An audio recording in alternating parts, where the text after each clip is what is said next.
Welcome back to Verse 1 Bible Stories. Sa episode na ito, pag-uusapan natin ang espesyal na kwento ng 7 Days of Creation.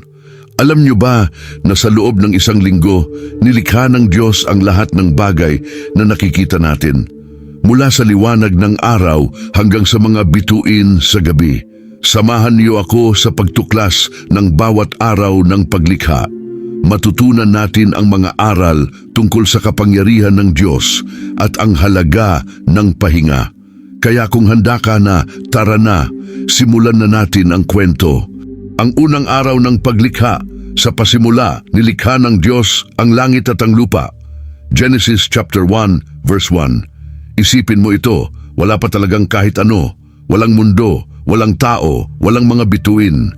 Parang isang walang katapusang kadiliman, sobrang tahimik at walang buhay. Pero sa gitna ng katahimikan ay nandiyan ang Diyos at handa na siyang magsimula ng isang kahangahangang bagay. Sabi niya, magkaroon ng liwanag, biglang lumiwanag.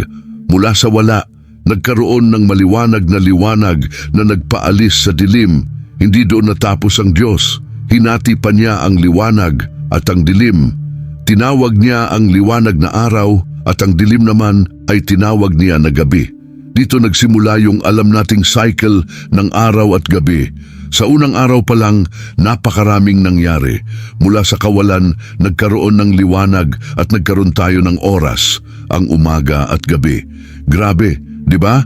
Sa loob lang ng isang araw, nagawa niya ang liwanag na siyang simula ng lahat. Ang ikalawang araw ng paglikha, ang langit ay ipinahayag ng salita ng Panginoon at ang kalawakan ay gawa ng kanyang mga kamay. Awit chapter 33 verse 6. Sa ikalawang araw ng paglikha, matapos magpakita ang liwanag at kadiliman, ipinagpatuloy ng Diyos ang kanyang dakilang gawain. Sinabi niya, magkaroon ng kalawakan sa gitna ng tubig upang paghiwalayin ang mga ito. At ganun nga ang nangyari. Ang kalawakan ay umiral at nahati ang tubig na nasa itaas at ang tubig na nasa ibaba. Tinawag ng Diyos ang kalawakang ito na langit ang nakikita natin tuwing tumitingala tayo. Isang napakagandang tanawin na nagbibigay ng kaayusan sa mundo, ang kalangitan na may ulap, na minsang maaliwalas at minsan na may madilim dahil sa ulan. Sa araw-araw, ito ang nagbibigay ng hangin at tahanan sa mga ibon na nilikha niya. Matapos likhain ang kalangitan, sinabi ng Diyos, magkaroon ng umaga at gabi at natapos ang ikalawang araw ng paglikha.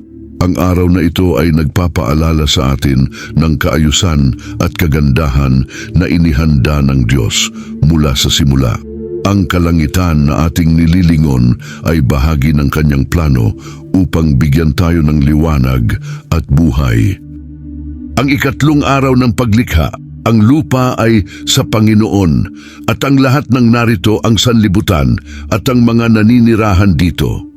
Awit chapter 24 verse 1. Sa ikatlong araw ng paglikha, matapos likhain ng Diyos ang liwanag, ang langit at ang karagatan, ipinagpatuloy niya ang pagbibigay ng kaayusan sa mundo. Kailangan pang magkaroon ng matibay na lupa at ng mga halaman upang magsimula ang buhay. Kaya sinabi ng Diyos, magkaroon ng tuyong lupa at magtipon ng tubig sa isang lugar. At ganun nga ang nangyari, ang tubig ay nagtipon sa mga karagatan at lumitaw ang tuyong lupa.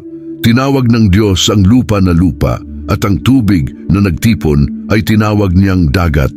Sa bawat bahagi ng mundo, mayroong iba't ibang anyo ng lupa, mga bundok, kapatagan at lambak, bawat isa'y natatangi at magandang pagmasdan.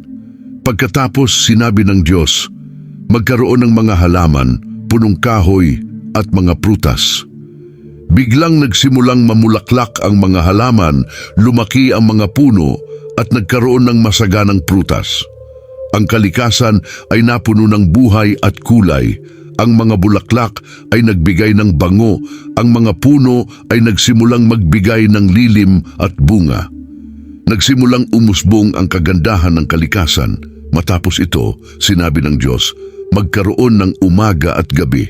at natapos ang ikatlong araw ng paglikha. Ang ikatlong araw ay nagbigay ng pundasyon para sa buhay sa mundo, ang lupa at mga halaman na nagbibigay ng pagkain at sariwang hangin. Ang Diyos, sa kanyang karunungan, ay lumikha ng lahat ng ito upang tayo'y mabuhay at tamasahin ang biyaya ng kalikasan.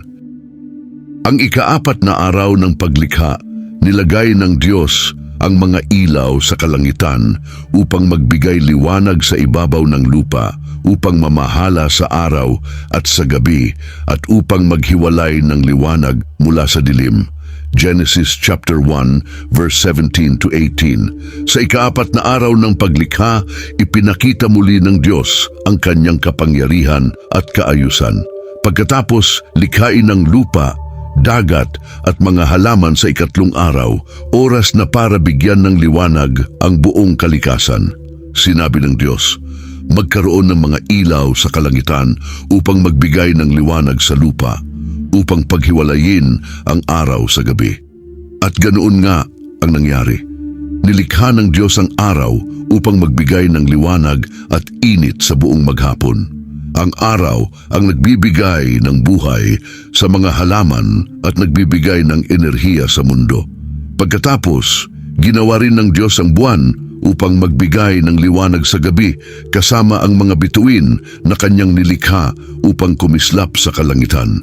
Ang mga bituin ay nagbibigay ng kagandahan sa gabi na parang mga hiyas na nagbibigay ng liwanag sa madilim na kalangitan. Ang araw ang namahala sa umaga at ang buwan naman sa gabi. Ang mga bituin ay nagsilbing mga palatandaan at pinapaalala sa atin ang kadakilaan ng Diyos tuwing tinitingnan natin ang langit. Matapos ang lahat ng ito, sinabi ng Diyos, magkaroon ng umaga at magkaroon ng gabi, at natapos ang ikaapat na araw. Ang ikaapat na araw ay mahalaga dahil dito nagsimula ang malinaw na pag-ikot ng araw at gabi. Sa pamamagitan ng araw, buwan at mga bituin, binigyan tayo ng Diyos ng kaayusan sa oras, liwanag at kagandahan sa ating paligid. Ang kanyang plano ay laging puno ng karunungan at pag-ibig para sa kanyang nilikha. Ang ikalimang araw ng paglikha, nilikha ng Diyos ang malalaking hayop sa dagat at bawat nabubuhay na bagay na gumagalaw, pati na rin ang bawat uri ng ibon na lumilipad. Genesis chapter 1 verse 21. Sa ikalimang araw, matapos punuin ng Diyos ang kalangitan ng araw, buwan at mga bituin, panahon na para bigyan ng buhay ang mga dagat at himpapawid. Sinabi ng Diyos, magkaroon ng mga nilalang sa tubig at mga ibon sa kalangitan. At sa kanyang salita, nilikha ng Diyos ang napakaraming mga isda at mga nilalang na naninirahan sa tubig. Ang mga dagat ay naging tahanan ng iba't ibang uri ng hayop, malalaki, maliliit at mga makukulay na isda na lumalangoy sa ilalim ng karagatan. Mula sa malalalim na bahagi ng dagat hanggang sa mababaw na tubig na puno ito ng buhay, bawat isa'y natatangi at kamangha-mangha. Hindi lamang ang tubig ang napuno ng buhay, kundi pati na rin ang himpapawid. Sinabi ng Diyos, magkaroon ng mga ibon na lilipad sa kalangitan. Nilikha niya ang mga agila, kalapati at ang iba't ibang uri ng mga ibon na puno ng kulay at magagandang huni. Sila'y nagliparan sa ilalim ng liwanag ng araw, nagbigay ng sigla sa kalikasan sa pamamagitan ng kanilang mga galaw at kanta. Sinabi ng Diyos sa mga nilalang, magparami kayo at punuin ang mga dagat at kalangitan. Kaya nagsimula ang walang katapusang siklo ng buhay, ang pagpaparami ng mga isda sa dagat at mga ibon sa himpapawid, patuloy na nagbibigay buhay at kagandahan sa ating mundo. Matapos ang lahat ng ito, sinabi ng Diyos, magkaroon ng umaga at magkaroon ng gabi, at natapos ang ikalimang araw ng paglikha. Sa araw na ito, napuno ang mundo ng masiglang buhay sa dagat at himpapawid. Sa karunungan ng Diyos, bawat hayop ay nilikha na may kanya-kanyang layunin. at ang ating kalikasan ay nagiging mas makulay at mas masaya dahil sa mga ito. Ang ika-6 na araw ng paglikha, nilalang ng Diyos ang tao ayon sa kanyang larawan. Nilikha niya sila bilang lalaki at babae. Genesis chapter 1 verse 27. Sa ika-6 na araw, matapos punuin ng Diyos ang tubig at himpapawid ng mga buhay na nilalang, oras na para sa kanyang huling mga obra, ang mga hayop sa lupa at ang tao. Sinabi ng Diyos, magkaroon ng mga hayop sa lupa, mga hayop na gumagapang, mga mabangis na hayop, at mga alagang hayop. At ganoon nga ang nangyari. Nagsimulang maglakad sa lupa ang mga elepante, mga kabayo, tigre, at iba't ibang uri ng hayop. Mula sa pinakamalalaki hanggang sa pinakamaliit, bawat isa ay nilikha ng Diyos ng may layunin. Pagkatapos, sinabi ng Diyos ang pinakadakila sa lahat ng kanyang mga salita, gumawa tayo ng tao sa ating larawan ayon sa ating wangis. Kaya nilikha ng Diyos ang unang tao, si Adan, mula sa alabok ng lupa. Hiningahan niya ito ng buhay at nagkaroon ng espiritu ang tao, espesyal at natatangi sa lahat ng kanyang nilikha. Hindi lamang nilikha ng Diyos si Adan para mabuhay, ibinigay din niya sa kanya ang isang mahalagang misyon. Sinabi ng Diyos, magkaroon kayo ng kapangyarihan sa mga isda sa dagat, mga ibon sa langit, at lahat ng mga hayop sa lupa. Ibinigay niya kay Adan ang responsibilidad na pangalagaan at pamahalaan ang lahat ng nilikha. Si Adan ang naging tagapangasiwa ng mga hayop at kalikasan. Isa pang mahalagang bahagi ng ika-6 na araw, nilikha ng Diyos hindi lamang si Adan, kundi ang magiging katuwang niya, si Eva. Sila ang naging unang mga tao, nilikha upang magparami at punuin ang mundo. Matapos ang lahat ng ito, sinabi ng Diyos, magkaroon ng umaga at magkaroon ng gabi. At natapos ang ika-6 na araw ng paglikha. Sa ika-6 na araw, nilikha ng Diyos ang mga hayop sa lupa at ang tao, ang obra ng kanyang mga kamay. Binigyan tayo ng Diyos ng espesyal na lugar sa kanyang nilikha na may responsibilidad na alagaan at pamahalaan ang lahat ng kanyang ginawa. Sa araw na ito, nakita natin ang dakilang layunin ng Diyos para sa kanyang mga nilikha at ang kanyang walang hanggang pagmamahal para sa tao. Ang ika-7 araw ng paglikha, pinagpala ng Diyos ang ika-7 araw at ginawa itong banal, sapagkat sa araw na ito, siya ay nagpahinga mula sa lahat ng gawaing kanyang ginawa. Genesis chapter 2 verse 3.